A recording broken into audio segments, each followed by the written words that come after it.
El 5 de noviembre de 2010, la vida de uno de los narcotraficantes más peligrosos de México llegó a su fin. Antonio Ezequiel Cárdenas Guillén, mejor conocido bajo su nombre de guerra, Tony Tormenta, fue abatido en la ciudad fronteriza de Matamoros, en el estado de Tamaulipas. Este hombre no era un criminal cualquiera, sino que se trataba de uno de los jefes del Cártel del Golfo, uno de los carteles más grandes de América Latina de esa época, que se disputaba el liderazgo regional contra los Zetas y Sinaloa. No obstante, para el gobierno mexicano y su campaña contra el crimen organizado, que tomó mayor fuerza en 2006, eliminar al capo no fue tarea fácil. La operación fue masiva y requirió la participación de más de 600 infantes de la Marina Mexicana, quienes utilizaron camiones, automóviles y otros elementos para bloquear los caminos hacia la frontera con Estados Unidos y así evitar la posible huida del capo. Acompáñanos en un nuevo episodio de Militarmente para conocer la historia detrás de la caída del peligroso narcotraficante Tony Tormenta. Antonio Ezequiel Cárdenas Guillén fue uno de los narcotraficantes más peligrosos de México y junto a su hermano Osiel tomaron el liderazgo del Cártel del Golfo.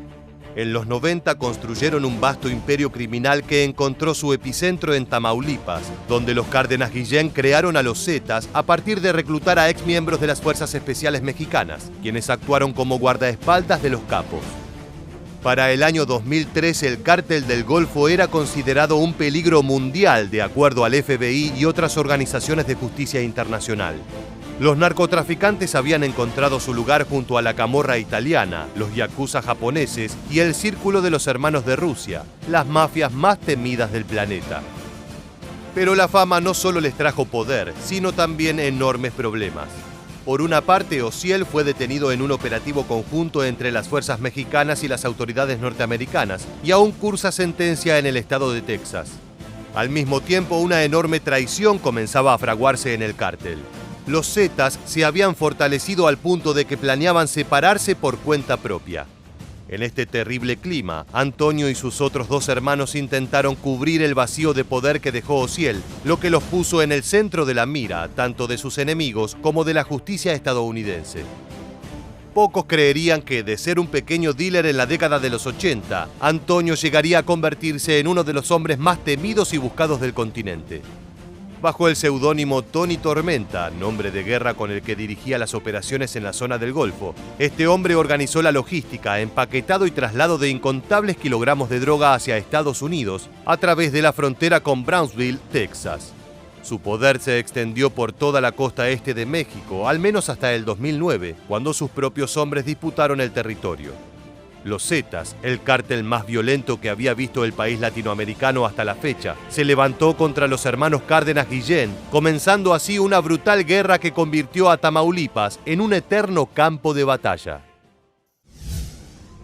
Con los sicarios de los Zetas a sus espaldas, Tony Tormenta no vio que desde el norte llegaba otra tormenta. La DEA, oficina especializada en combatir el narcotráfico en Estados Unidos, presionó al gobierno mexicano para que golpeara al Cártel del Golfo. El plan era simple: si le cortaban la cabeza a la serpiente, el cuerpo eventualmente moriría. Así comenzó a forjarse un amplio operativo para detener al capo criminal, que involucró al Ejército y a la Marina de México, quienes emplearon a 660 efectivos para sitiar toda la ciudad de Matamoros, cuartel general de los malvivientes. El 5 de noviembre de 2010, la ciudad de Matamoros amaneció deshabitada, como si ese día el mundo se hubiera detenido. Las escuelas suspendieron las clases, los servicios públicos de transporte redujeron su servicio al mínimo y las dependencias gubernamentales quedaron completamente cerradas. La mayoría de los comerciantes no abrió sus puertas al público. La muerte llegaba junto al viento y no había escapatoria posible. Los 3 puentes que conectan México con Estados Unidos habían sido bloqueados con camiones militares y vehículos de gran porte. Las persecuciones comenzaron temprano, con disparos y explosiones chisporroteando por toda la urbe. Cientos de infantes de marina habían entrado en Matamoros con armas largas, escopetas y hasta lanzagranadas. Pero del otro lado, no los esperaban delincuentes comunes y corrientes. Tony Tormenta dirigía al que por entonces era el cártel más peligroso de la región, por lo que sus hombres estaban preparados para enfrentar cualquier amenaza. La guardia privada de Tony eran los Escorpiones, sicarios altamente entrenados que no sentían temor de plantarle cara ni a las fuerzas de la ley ni a sus enemigos dentro del narcotráfico, los Zetas. Las batallas comenzaron a darse en todos los puntos de la ciudad y los narcotraficantes decidieron secuestrar vehículos civiles para bloquear la llegada de refuerzos militares. Todos los caminos quedaron cerrados, tanto por elementos de las fuerzas del orden como por los malhechores. El primer choque entre criminales y fuerzas federales ocurrió a las 10 de la mañana, en un cruce de calles justo frente a la vieja sede de la Procuraduría General de la República, donde el intercambio de balas causó la muerte del reportero Carlos Alberto Guajardo Romero, quien se había acercado al lugar a cubrir la brutal escena.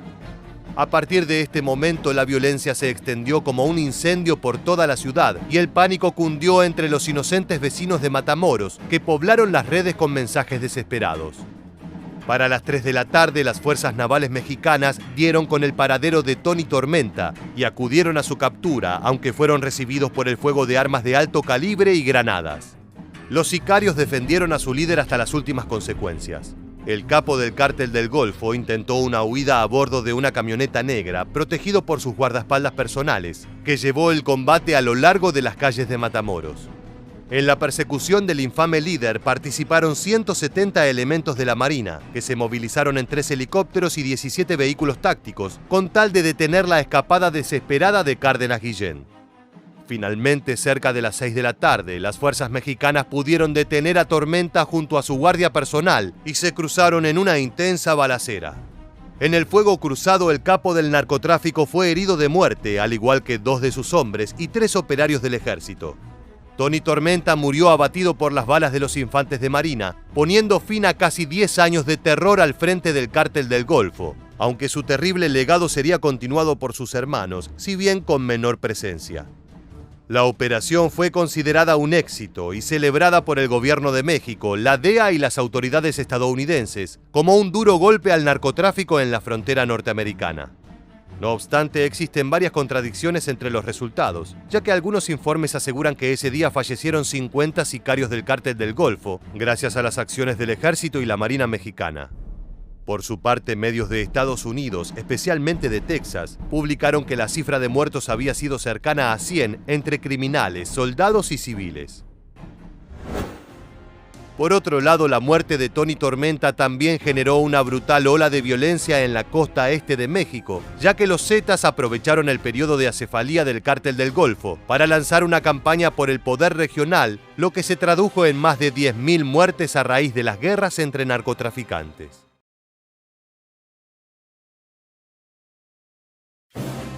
Mayo de 2020. 3 cuerpos sin vida son hallados en el interior de una camioneta en la ciudad de Culiacán, la más poblada del estado de Sinaloa, en México.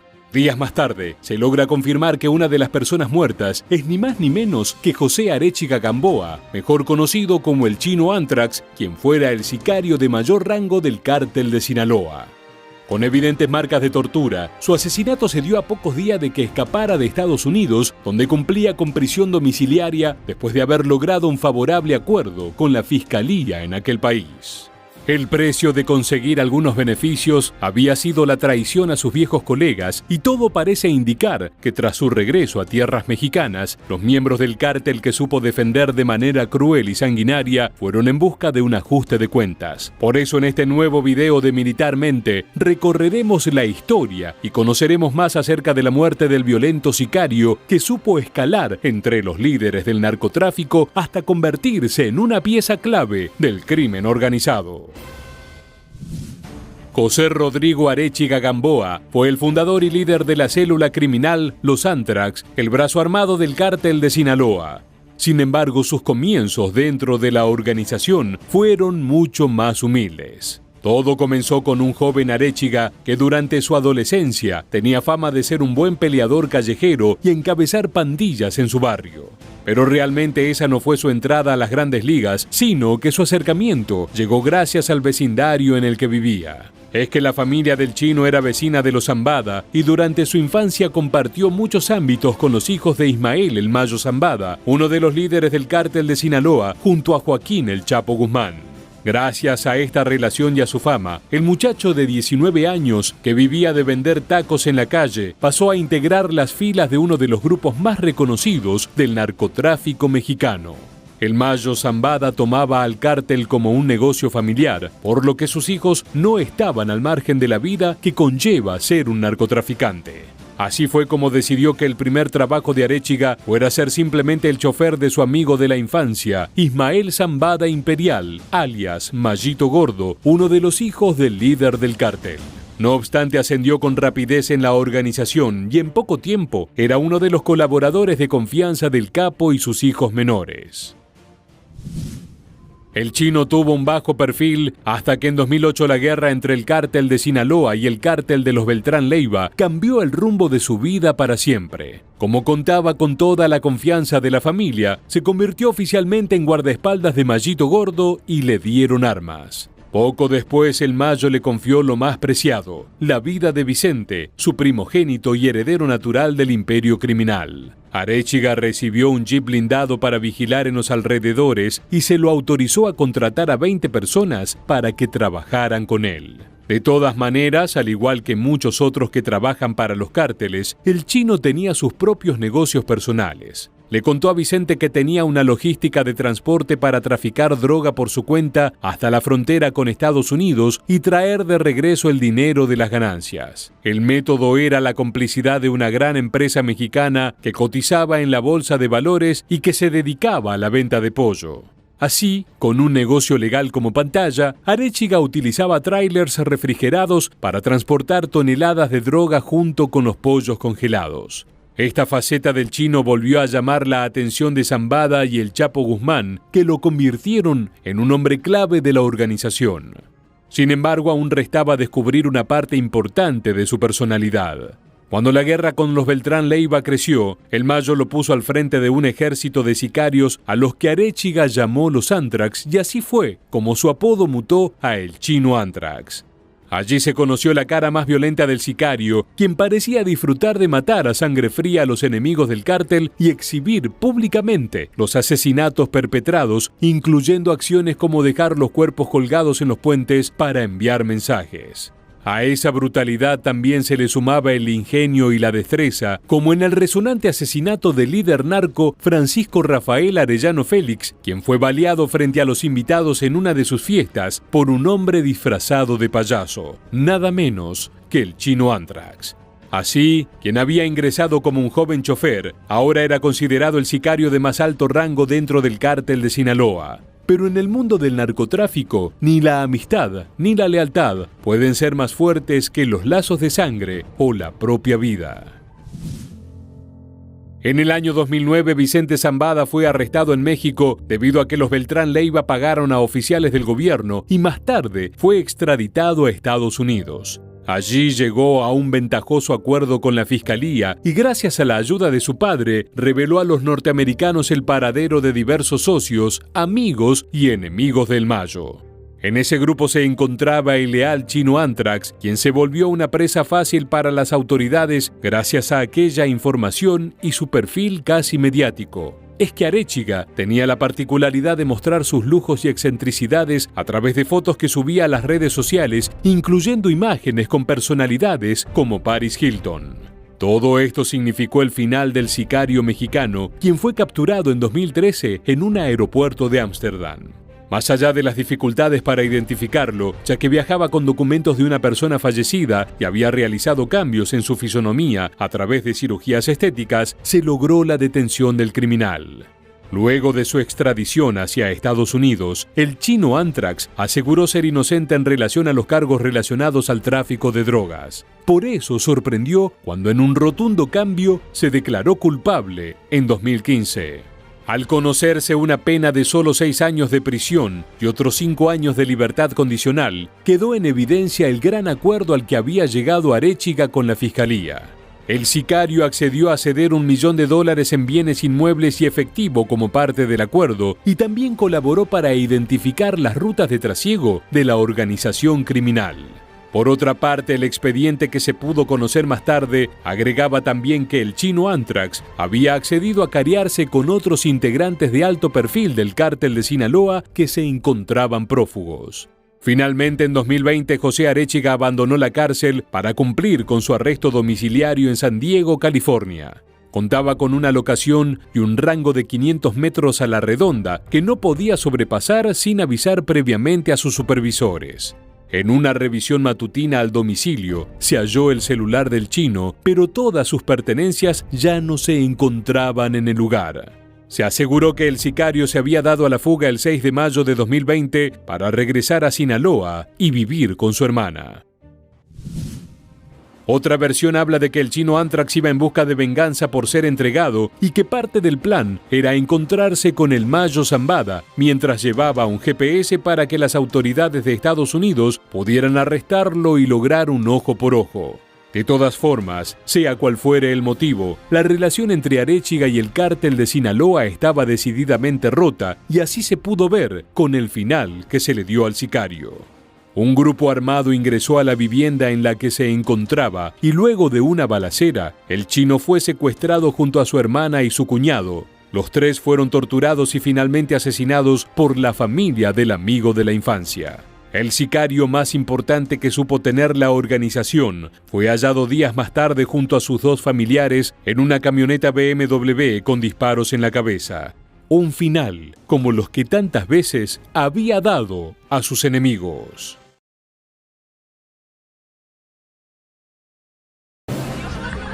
Agosto de 2019. Un video viralizado en las redes sociales muestra a una mujer rezar desesperadamente mientras se resguarda de la ráfaga de balas que lanzan sicarios contra policías estatales de Tamaulipas, México. Aquella emboscada de un grupo de civiles armados contra los efectivos de seguridad que se encontraban en un retén sobre la carretera fue apenas el comienzo del terror que se desataría de la mano de la Tropa del Infierno, el sanguinario brazo armado del Cártel del Noreste. Días después de conocerse esas angustiantes imágenes, otra cruda historia aparecería en los medios. Un total de 11 integrantes del grupo delictivo sería asesinado en un enfrentamiento con la policía y entre ellos se encontraba Juanito Pistolas, un adolescente de 16 años que terminó decapitado. En este video de Militarmente repasaremos la historia del joven sicario abatido y la dura realidad que viven los miles de niños que son reclutados por el narcotráfico. Originario de una familia humilde de Tamaulipas en Nuevo Ladero, Juanito Pistolas fue una víctima más del crimen organizado en México cuando sus padres fueron asesinados y quedó huérfano a los 13 años. No obstante, lejos de querer alejarse de la razón que lo había llevado a esa realidad, inmediatamente se unió al Cártel del Noreste, organización delictiva que lo reclutó como uno de sus más jóvenes sicarios. Esta peligrosa organización había nacido en 2014 como una división de los Zetas, que quedaron sin liderazgo claro después de la captura de Omar Treviño Morales, alias Z42. Controlan el territorio de Tamaulipas, de donde era originario Juanito Pistolas, y expanden sus tentáculos a territorios cercanos. Entre los negocios de la organización se encuentra el narcotráfico, terrorismo, lavado de dinero, extorsión, robo de vehículos y secuestro, además de controlar las actividades locales de prostitución, robo y tráfico de personas. A solo unos meses de ingresar a las filas del grupo criminal en 2015, Juanito Pistolas fue detenido por las fuerzas de seguridad. Confesó ante las autoridades que para ese momento ya había asesinado a 100 personas como miembro de la Tropa del Infierno, pero aún tenía 13 años y debido a su edad fue liberado. Su fama creció rápidamente y hasta se compusieron diversas canciones en su honor. Juanito Pistolas, así me han apodado. Con apenas 16 años, ya era un experimentado sicario del mundo del narcotráfico y fue parte de los enfrentamientos en Tamaulipas, donde el brazo armado del Cártel del Noreste atacó a la policía. Los delincuentes viajaban en una camioneta Ram con placa de Texas, Estados Unidos. Vestían con uniformes militares e intentaron emboscar a un grupo de fuerzas de seguridad en las inmediaciones del aeropuerto. Los efectivos estatales pertenecían al Grupo de Operaciones Especiales del Centro de Análisis, Información y Estudios de Tamaulipas, conocido como el Cayet, y no dudaron en hacer frente a la amenaza desatando un feroz tiroteo.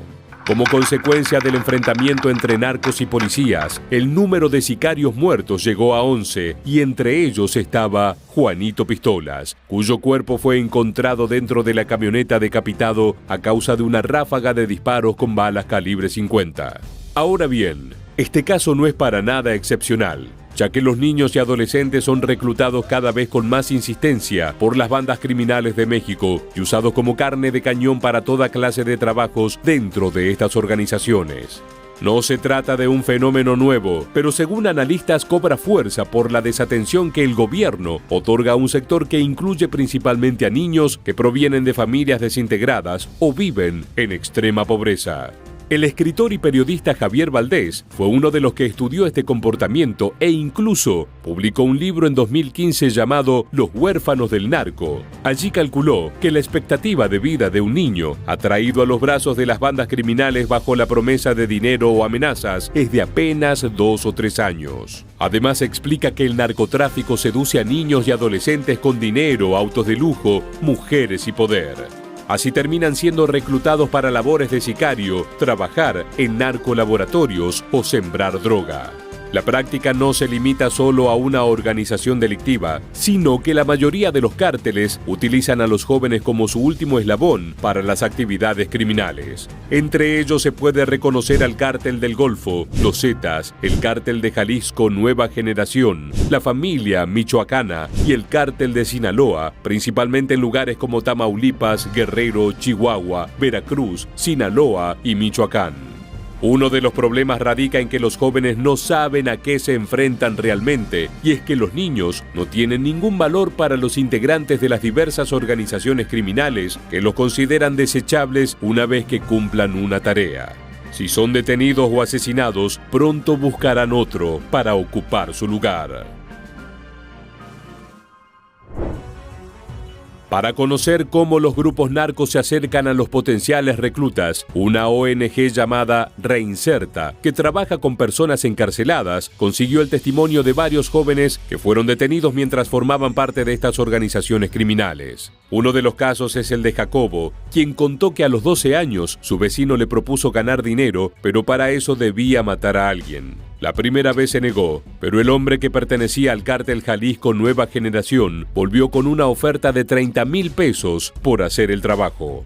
Para el niño criado en una familia pobre, donde las palizas eran habituales y a quien nunca le había gustado la escuela, se hizo una propuesta imposible de rechazar. Así, se convirtió en una especie de asesino a sueldo, cumplía con los trabajos que su vecino le pedía y pasaba a cobrar. A los 16 años, se unió oficialmente al cártel. Los encargos comenzaron a incluir torturas a miembros de organizaciones rivales, a los que sacaba información a golpes y una vez que obtenía lo que quería, mataba de diferentes maneras. Este tipo de historias se repiten en cada uno de los casos y también se repite su final. Ante cualquier riesgo, los jóvenes son los primeros en ser entregados o enviados a una muerte segura.